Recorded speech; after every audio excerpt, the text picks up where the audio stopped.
ഹരിനാരായണ ഗോവിന്ദ, ജയനാരായണ ഗോവിന്ദ, മോഹന വിഗ്രഹ ഗോവിന്ദ, മോഹമപാകുരു ഗോവിന്ദ, ഗോവിന്ദ ഹരേ ഗോവിന്ദ, ഗോവിന്ദ ഹരേ ഗോവിന്ദ.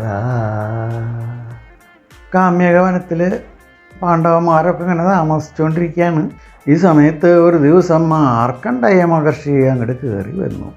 യുധിഷ്ഠിരൻ മഹർഷിയെ വേണ്ട വിധം സൽക്കരിച്ചിരുത്തി കാര്യങ്ങളൊക്കെ പറഞ്ഞു. കുറച്ച് ദിവസം മാർക്കണ്ഡേയ മഹർഷി അവരുടെ കൂടെ താമസിക്കുകയുണ്ടായി.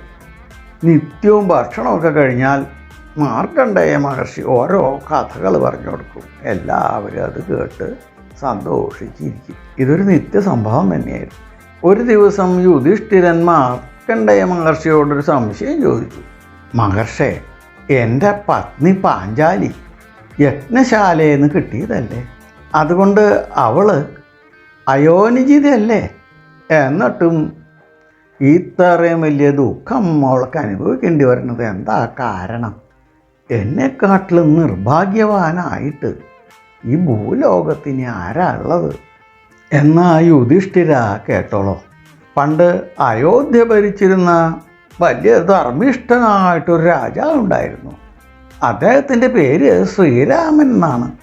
അദ്ദേഹത്തിൻ്റെ പത്നി സീത ഇതേമാതിരി യാഗശാലയിൽ ഉഴുതപ്പോൾ ഉണ്ടായ കുട്ടിയാണ്. ആ കുട്ടിയും ഇതേമാതിരി അയോനിജിതയായിരുന്നു.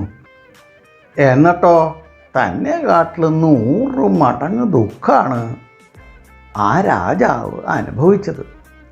ഞാൻ അവരുടെ ചരിത്രം പറയാം. ആ ചരിത്രം രാമായണം എന്ന പേരിൽ ഒരു വിശിഷ്ട ഗ്രന്ഥം തന്നെ ഉണ്ടായിട്ടുണ്ട്. അവരുടെ ശത്രുവായിട്ട് രാവണൻ എന്നൊരു വലിയ രാക്ഷസനുണ്ടായിരുന്നു. അയാൾ ഇത്ര ശക്തിമാനാവാൻ ഉണ്ടായ കാരണവും പറഞ്ഞുതരാം. ഈ രാമായണ കഥ നമ്മുടെ ശ്രീമഹാഭാഗവതം 43-ാമത്തെ ഭാഗമായിട്ട് പറഞ്ഞിട്ടുണ്ട്. അതെടുത്ത് കേൾക്കുക.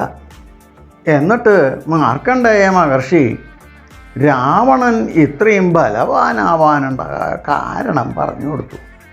ബ്രഹ്മദേവൻ്റെ മാനസപുത്രനായിട്ട് പുലസ്ത്യൻ എന്ന് പറഞ്ഞിട്ടൊരു മഹർഷി ഉണ്ടായിരുന്നു. ആ പുലസ്ത്യൻ്റെ പുത്രനാണ് വൈശ്രവണൻ.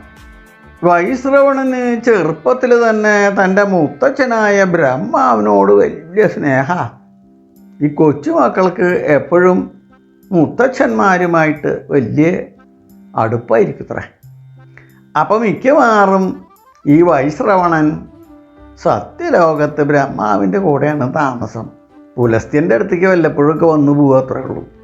പുലസ്ത്യന് മകന് തന്നോട് സ്നേഹമില്ല എന്ന് തോന്നാൻ തുടങ്ങി.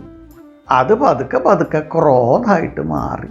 തൻ്റെ തപശക്തി കൊണ്ട് പുലസ്ത്യൻ ഇനിയൊരു പുലസ്ത്യനെ സൃഷ്ടിച്ചു.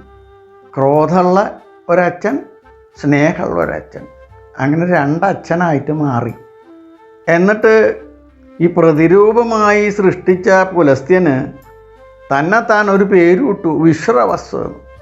ഈ വിശ്രവസ്സിനാണെങ്കിലോ വൈശ്രവണനോട് വലിയ കോപ. എന്താ കാരണം വെച്ചാൽ പുലസ്ത്യൻ്റെ ഇനിയുള്ള കോപമായിട്ടുള്ള മനസ്സാണ് വിശ്രവസ്. പുലസ്ത്യൻ്റെ മനസ്സിന് വൈശ്രവണനോട് സ്നേഹമുണ്ട്.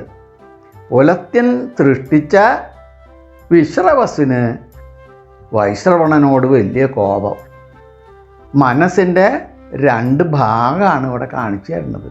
ഒന്ന് സ്നേഹമുള്ള അച്ഛൻ, ഒന്ന് മകനോട് ദേഷ്യമുള്ള അച്ഛൻ. തൻ്റെ കൊച്ചുമോനായ വൈശ്രവണനോട് ബ്രഹ്മാവിനും വലിയ വാത്സല്യമാണ്. എപ്പോഴും കൂടെ കൊണ്ട് നടക്കുക, എല്ലാ കാര്യങ്ങളും ഉപദേശിച്ചു കൊടുക്കുക. ഇങ്ങനെ വൈശ്രവണൻ എപ്പോഴും ബ്രഹ്മാവിൻ്റെ കൂടെ ഉണ്ടാവും. ഇതിലൊക്കെ സന്തോഷിച്ച് ബ്രഹ്മാവ് എന്തു ചെയ്തു? ലോകത്തിലെ ധനത്തിൻ്റെ ആധിപത്യം മുഴുവൻ നിൻ്റെ കൈകളിലായിരിക്കട്ടെ എന്ന് പറഞ്ഞാൽ കൊടുക്കും. ദിക്പാലകത്വം നിനക്കിരിക്കട്ടെ. ഒരേ ദിവസം ഓരോന്ന് കൊടുക്കണേ, സന്തോഷം കൊണ്ട് അപ്പപ്പം വരം കൊടുക്കും. നീ ഗന്ധർവന്മാരുടെയും യക്ഷന്മാരുടെയും ചക്രവർത്തിയായിരിക്കാനുള്ള യോഗം ഉണ്ടാവട്ടെ എന്ന് ഇത്രയും ബ്രഹ്മാവ് പലതവണയായിട്ട് കൊടുത്തു. വൈശ്രവണനാണെങ്കിലോ വലിയ ശിവഭക്തനാണ്. ശിവൻ്റെ എല്ലാ കാരുണ്യവും വൈശ്രവണനിൽ എപ്പോഴും പ്രകാശിക്കും. ആ കാലത്ത് ഒരു ദ്വീപ്, അതിൻ്റെ പേര് ലങ്ക എന്നാണ്, അവിടെ ശൂന്യമായിട്ട് കിടക്കുക. അപ്പോൾ ബ്രഹ്മാവ് വിശ്വകർമാവിനെ വിളിച്ച് എൻ്റെ കൊച്ചുമോന് താമസിക്കാൻ വേണ്ടിയിട്ട് ആ ലങ്ക ഒരു വിശിഷ്ട നഗരാക്കി തീർക്കാൻ പറഞ്ഞു. അങ്ങനെ അവിടെ ലങ്ക ഒരു വിശിഷ്ട നഗരമായി തീർന്നു. അവിടെ പോയി വൈശ്രവണ നീ താമസിച്ചോ എന്നും പറഞ്ഞ് ബ്രഹ്മാവ് കൊച്ചുമോനെ താമസിപ്പിച്ചു. കൂടാണ്ട് ഒരു വിമാനവും കൊടുത്തു, പുഷ്പക വിമാനം. ഇടയ്ക്കിടയ്ക്ക് എന്നെ വന്ന് കാണാം, ഇടയ്ക്കിടയ്ക്ക് പരമശിവൻ്റെ അടുത്ത് പോവുകയൊക്കെ ചെയ്യാം. ഇതൊക്കെ ആണെങ്കിലും വൈശ്രവണനൊരു വിഷമം. തൻ്റെ പിതാവായ പുലസ്ത്യ മഹർഷിക്ക് തന്നോട് വലിയ ദേഷ്യം. വൈശ്രവണന് പുലസ്ത്യനല്ല ദേഷ്യം, വിശ്രവസ് ആണ് ദേഷ്യമുള്ള പിതാവ് എന്ന് വൈശ്രവണന് അറിയില്ലല്ലോ. തൻ്റെ പിതാവിൻ്റെ പ്രതിരൂപമാണ് വിശ്രവസ് എന്ന് വൈശ്രവണന് അറിയില്ലായിരുന്നു. പിതാവിനോ തന്നോട് വലിയ ദേഷ്യമാണെന്ന് മാത്രമേ മനസ്സിലാക്കിയിട്ടുണ്ടായിരുന്നുള്ളൂ. ഇങ്ങേരുടെ ദേഷ്യം ഒന്ന് തണുപ്പിക്കണം എന്ന് തീരുമാനിച്ചിട്ട് യൗവനയുക്തിയായിട്ടുള്ള 3 കന്യകമാരെ ഇദ്ദേഹത്തിനെ ശുശ്രൂഷിക്കാൻ വേണ്ടി പറഞ്ഞയച്ചു. പുഷ്പോൽക്കട, രാഗ, മാലിനി, ഇങ്ങനെ 3 രാക്ഷസികളായിരുന്നു അവർ. അവരുടെ സൗന്ദര്യവും അവരുടെ ശുശ്രൂഷ വൈഭവവും ഒക്കെ വിശ്രവസിനെ അത്യധികം സന്തോഷിപ്പിച്ചു. ഇതിൻ്റെ ഫലമായി എന്തുണ്ടായി? ഈ 3 രാക്ഷസികളിലും അദ്ദേഹത്തിന് സന്താനങ്ങളുണ്ടായി. പുഷ്പോൽക്കടയുടെ പുത്രന്മാരായിട്ട് രാവണനും കുംഭകർണനും ഉണ്ടായി. മാലിനിയുടെ പുത്രനായിട്ട് വിഭീഷണൻ ഉണ്ടായി. രാഘയ്ക്ക് ഒരു പെൺകുട്ടിയാണ് ജനിച്ചത്, അത് ശൂർപ്പണേക. പിന്നൊരു ആൺകുട്ടി ഉണ്ടായി, അത് ഖരൻ. എല്ലാവരും പ്രഭാവശാലികളായിട്ടാണ് വളർന്നത്.